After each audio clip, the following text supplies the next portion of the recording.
Changing the website name in Wix is a straightforward process. Here's how you can do it. Access Wix dashboard. Log into your Wix account and access the dashboard where you manage your websites. Select the website. Choose the website for which you want to change the name. Click on the website's name or select it from the list of sites associated with your account. Go to Site Settings. In the website editor, locate the Settings menu.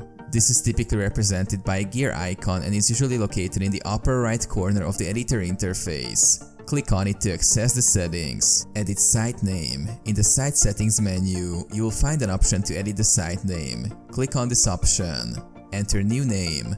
A text field will appear where you can enter the new name for your website. Type in the desired name. Save changes. After entering the new name, click on the Save or Apply button to save the changes. Preview and publish. Preview your website to ensure the new name appears correctly. If everything looks good, publish your website to make the changes live.